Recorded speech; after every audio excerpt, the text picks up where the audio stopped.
his mind. You know what your greatest need is here today? It's mine. You need to change your mind. But in order to change your mind, it gets back to the first thing we were teaching. You need to know what's true. You need to know what's true. And because of little study and extremely poor preaching, most Christians, even Christians, are filled with so many wrong thoughts. It's unbelievable. Unbelievable. Let me just give you an example, and maybe we'll be able to touch on it. Just, now get ready, okay? What makes you think youth groups are biblical? Who told you that? What makes you think that children ought to be with children? That's exactly what you believe. You believe children, when they go to church, ought to be with children, don't you? You believe children ought to play together, they ought to be grouped together, all these sorts of things. That's what you believe. All of you probably believe that. Well, you know, children need to be with children. Do you know that's a direct contradiction of Scripture? Find it for me in Scripture where it says children ought to be with children. I'll give you $1 million. Find it for me. Who told you that? I'll tell you who told you that. The hippies in the 60s. Generation gap that never even existed prior to that.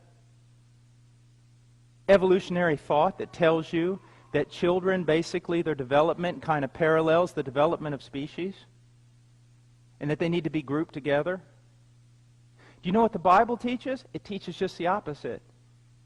That the one who runs with fools will be destroyed. A companion of fools will be destroyed. But he who walks with wise men will be wise. Now, I'm not saying you can't teach children together, and I'm not saying that you can't have young people get together. But what I'm telling you is your children are raised by other children.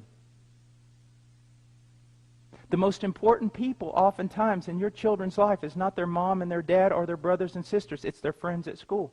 And that's all they want to do is get out of the house to get to those friends. And you have effectively destroyed your family with wrong thinking. You see, my point is not to talk about family at this moment. My point is to say you can have all kinds of wrong thinking. I was teaching at the Martin Lloyd-Jones Fellowship a few years ago in England.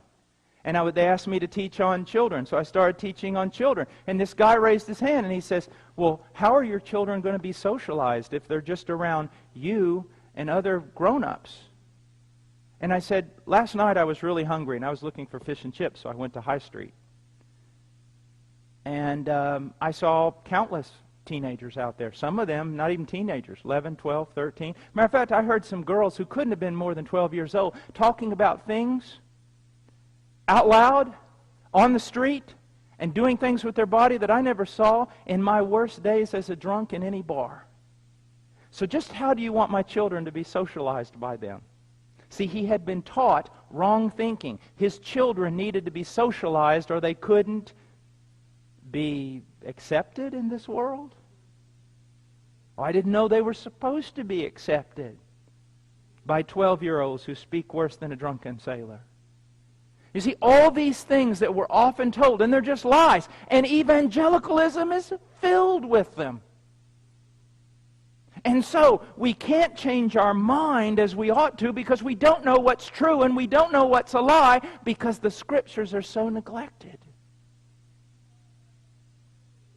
And that is why it is our task primarily to be men and women of the Word, so that we can reject the lie, change our mind, and be in line with what God would have us do, with the life that God would have us to live.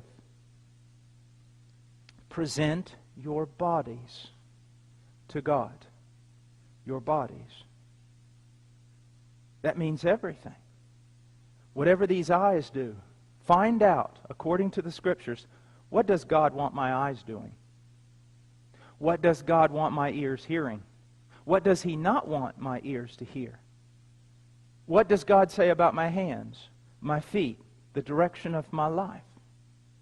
And then you start, because Christ died for you, seeking to conform your life no longer to the standard of this age, but according to the will of God. Now, how long am I supposed to go?